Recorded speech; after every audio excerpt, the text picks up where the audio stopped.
Hello everyone, welcome to Vidyashri academy. I hope you are doing well. आज हम पढ़ने वाले हैं एक ऐसा टॉपिक जो यूपीएससी से लेकर एमपी पटवारी या आप कोई भी एग्ज़ाम देख लीजिए, चाहे वो एमपीपीएससी हो, एसएससी हो या अलग जितने भी एग्ज़ाम हैं, सब में एक कॉमन टॉपिक है। पंचायती राज से संबंधित प्रश्न आपसे पूछे ही जाएंगे। तो चलिए देखते हैं इसके क्या इम्पोर्टेंट फैक्ट है, और इसको हम थोड़ा डिटेल में पढ़ेंगे क्योंकि ये प्रीलिम्स और मेंस दोनों का ही पार्ट है। तो स्टार्ट करते हैं। लोकल सेल्फ गवर्नेंस, स्थानीय स्वशासन। शब्द से समझ में आ रहा है, स्थानीय स्वशासन मीन्स स्थानीय लोगों का शासन। स्थानीय प्रशासन का अर्थ है स्थानीय समस्याओं का समाधान करने के लिए व्यक्तियों द्वारा किया गया शासन। स्थानीय प्रशासन के दो स्वरूप है, एक ग्रामीण प्रशासन और दूसरा है शहरी प्रशासन। तो जब स्थानीय लोगों के द्वारा निर्वाचित निकायों के माध्यम से स्थानीय मामलों का प्रबंधन किया जाता है तो इसे क्या कहा जाता है? लोकल सेल्फ गवर्नेंस कहा जाता है। बहुत इजी लैंग्वेज में समझते हैं कि यदि कोई समस्या किसी गांव में है तो उस गांव के जो वासी है, मीन्स उसी गांव में रहने वाला जो व्यक्ति है, वो व्यक्ति उस समस्या को अच्छे से एनालाइज कर सकता है, उसका सल्यूशन देख सकता है। लेकिन यदि कोई शहर का अधिकारी उस गांव की समस्या को सॉल्व कर रहा है तो क्या उसे मूल समस्या के बारे में पता होगा? आंसर है नहीं, या पता होगा तो पूरा अच्छे से पता नहीं होगा। इसीलिए ये प्रावधान रखा गया कि गांव के ही लोग गांव की समस्याओं का किस तरीके से समाधान कर सकते हैं, किस तरीके से एक संस्था के अंतर्गत सुचारू रूप से ग्रामीण व्यवस्था को चला सकते हैं। इसीलिए पंचायती राज का कॉन्सेप्ट आया। फिर स्थानीय समस्याओं के समुचित प्रबंधन हेतु शहरी एवं ग्रामीण स्थानीय इकाइयों की स्थापना की गई। तो ये सब तो आपको पता है। इसके अंतर्गत क्या किए गए कि पंचायत के उच्चतम स्तर पर जिला परिषद होती है, जिला परिषद की स्थापना की गई, जिसका क्षेत्राधिकार सामान्यतः एक जिले में होता है। तो जिले का मैनेजमेंट देखने के लिए कौन होगा? जिला परिषद होगी। और निम्नतर स्तर पर क्या होगी? ग्राम पंचायत होगी, जहाँ क्षेत्राधिकार ग्राम होगा। अगर हम इस तरीके से इसको देखते हैं तो टॉप पर जिला रहेगा और जो सबसे बेसिक लेवल है वहाँ पर कौन रहेगा? वहाँ पर गांव रहेगा। याद रखिएगा इसको। अब इसकी शुरुआत कैसे हुई, इसका इतिहास क्या था, तो इसकी हिस्ट्री पर हम एक नज़र मारते हैं कि भारत में स्थानीय प्रशासन का अस्तित्व कहाँ से है? प्राचीन काल से है। ब्रिटिश काल में कुछ लोगों के द्वारा स्वशासन प्रणाली करने की दृष्टि 1687 में मद्रास चेन्नई नगर निगम की स्थापना की गई।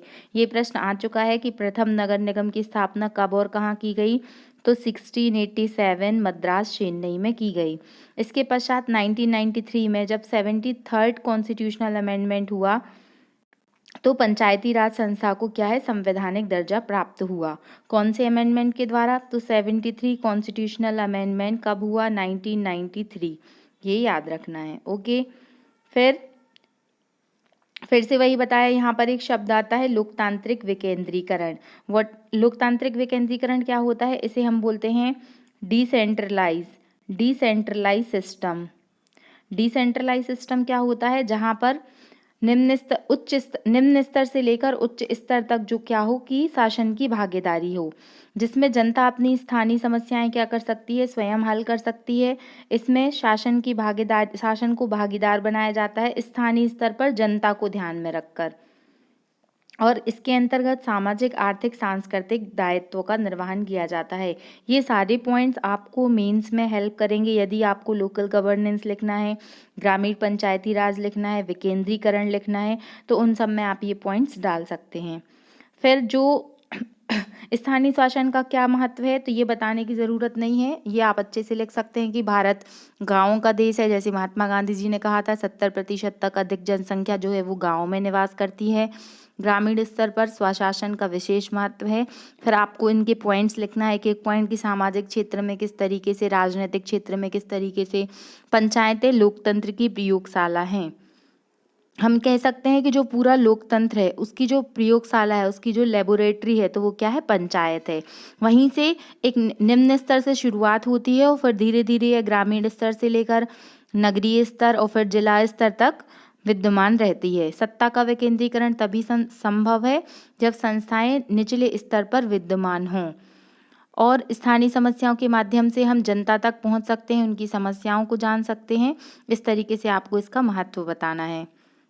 फिर पंचायती राज का प्रारंभ कैसे हुआ, आपसे जो क्वेश्चन पूछे जाते हैं तो वो यहीं से पूछे जाते हैं। तो देखिए, स्वतंत्रता प्राप्ति के बाद गांधी जी ने ग्राम स्वराज की संकल्पना दी और इसका उद्देश्य साकार करने के लिए उन्होंने पंचायती राज व्यवस्था पर विशेष बल दिया।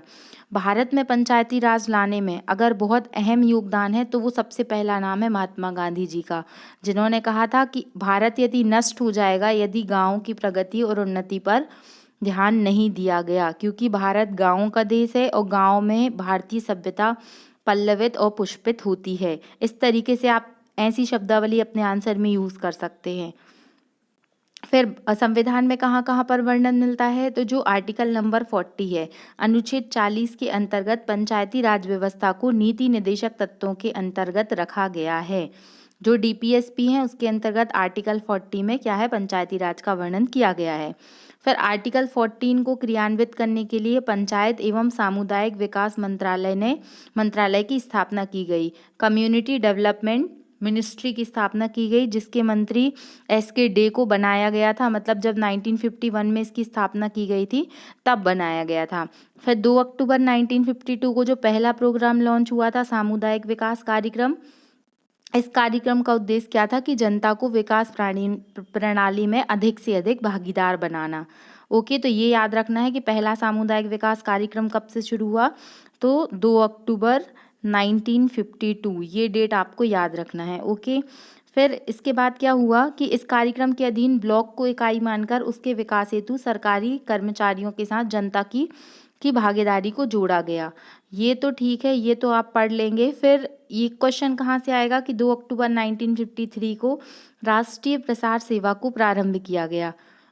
अभी तक ये जो प्लान चल रहा था कि कम्युनिटी डेवलपमेंट प्रोग्राम बनाया, ये उतना सक्सेसफुल नहीं था। फिर किस तरीके से इसकी रूपरेखा आगे बढ़ी उसे देखते हैं। इसके लिए बहुत सारी कमेटीज़ बनाई गई, उन कमेटीज़ ने क्या क्या रिकमेंडेशंस दी, उनको कितना फॉलो किया गया और वर्तमान में कौन सी कमेटी की कौन सी रिकमेंडेशन हमने फॉलो की हैं, इनसे क्वेश्चंस बनते हैं। ये प्रीलिम्स और मेंस दोनों में आप पूछा जाता है। सबसे पहला नाम बलवंत राय मेहता। बलवंत राय मेहता कौन थे और इन्होंने क्या रिकमेंडेशन दी, ये पढ़ना है हमको। तो सामुदायिक विकास कार्यक्रम तथा राष्ट्रीय सेवा कार्यक्रम, 2 कार्यक्रम बनाए, दोनों क्या हुए, फेल हो गए। इसके बाद में पंचायती राज व्यवस्था को मजबूत बनाने के लिए ये कमेटी कब आई थी, 1957 में। 1957 में बलवंत राय मेहता कमेटी बनाई गई। इनने क्या बोला था कि स्थानीय स्वशासन को गांव से लेकर मीन्स ग्राम से लेकर जिला स्तर तक त्रिस्तरीय पंचायती व्यवस्था का सुझाव इन्होंने दिया था। इन्होंने 3 टायर सिस्टम बोला था।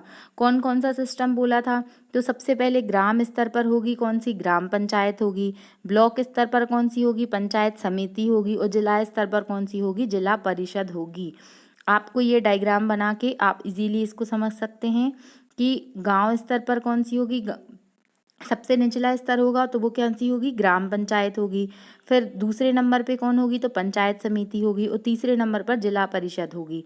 इस तरीके से इन्होंने 3 टायर सिस्टम समझाया। फिर मेहता समिति की सिफारिश को राष्ट्रीय विकास परिषद द्वारा 1958 में स्वीकार किया गया। 1958 में इन्होंने अपनी रिपोर्ट सबमिट की। इस सिफारिश के आधार पर क्या बना, सबसे पहले राजस्थान ऐसा राज्य था जिसने विधानसभा में 2 सितंबर 1959 को पंचायती राज अधिनियम पारित किया। ये क्वेश्चन आ चुका है पेपर में कि सबसे पहले किसने अपनाया, तो राजस्थान ने अपनाया।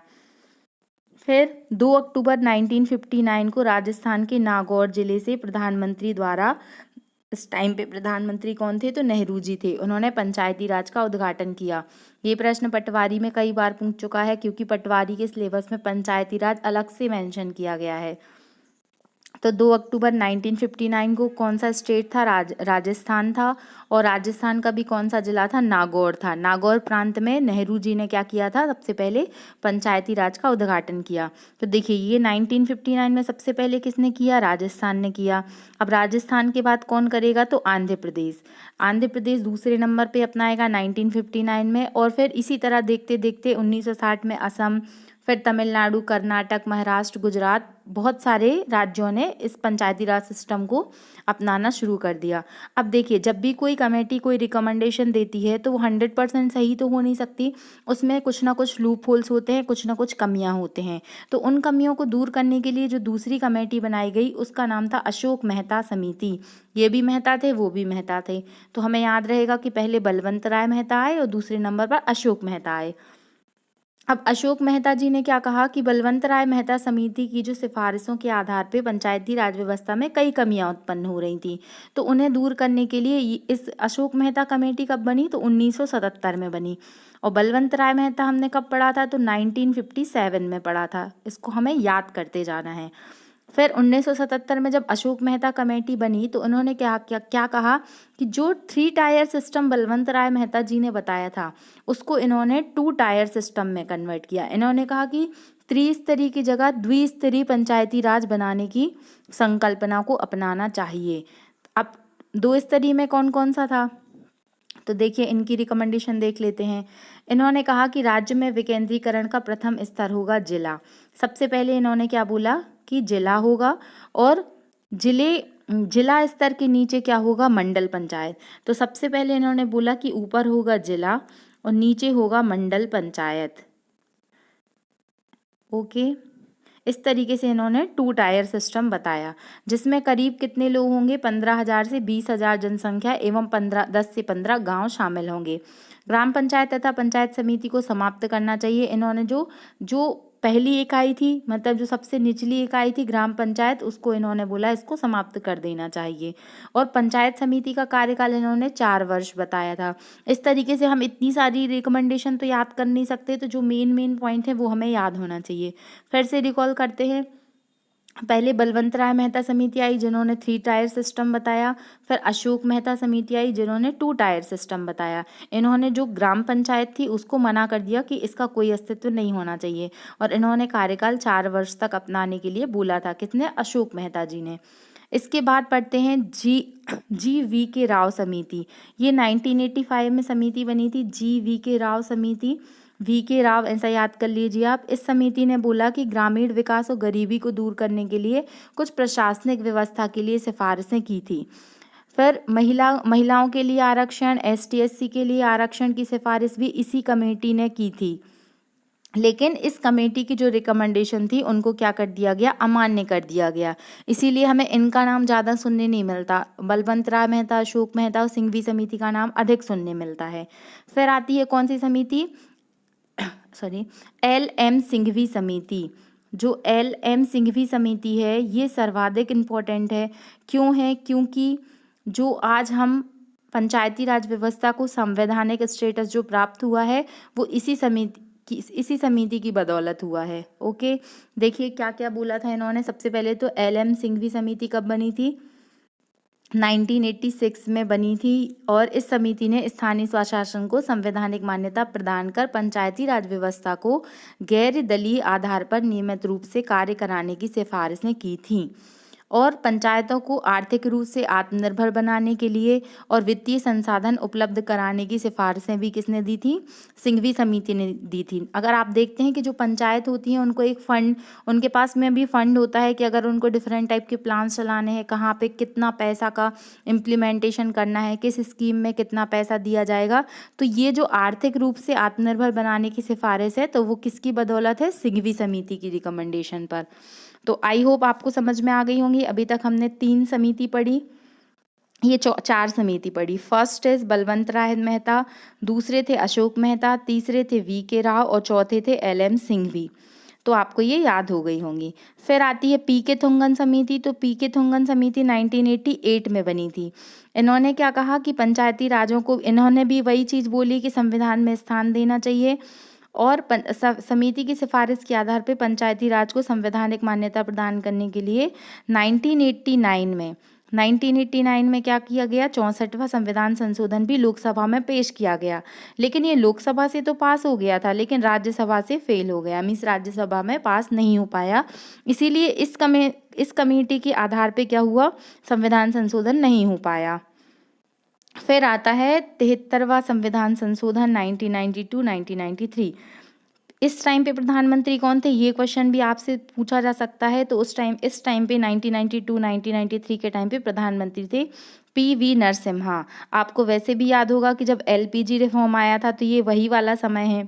तो पीवी नरसिम्हा राव द्वारा पंचायती राज संबंधी प्रावधानों को संवैधानिक दर्जा देने के लिए 73वां संविधान संशोधन विधेयक संसद में लाया गया। अब हमें ये सारी डेट याद करना है कि लोकसभा में कब लाया गया और राज्यसभा में कब लाया गया। तो लोकसभा में लाया गया कब, 22 दिसंबर 1992 में, 22 दिसंबर 1992 में लोकसभा में लाया गया और एक दिन बाद ही ये लोकसभा से पारित होकर राज्यसभा में गया 23 दिसंबर 1992 में। फिर 17 राज्यों की विधानसभाओं ने अनुमोदित करने के बाद 20 अप्रैल 1993 को राष्ट्रपति ने इस विधेयक पर अपनी सहमति व्यक्त कर दी। 3 डेट हैं, तीनों इम्पोर्टेंट है, बहुत इजी है। 22 दिसंबर 1992 को कहाँ आया, सबसे पहले लोकसभा में आया, फिर एक दिन बाद 23 दिसंबर को कहाँ आया, ये राज्यसभा में आया, और फिर 20 अप्रैल को क्या हो गया, राष्ट्रपति से अनुमति मिल गई।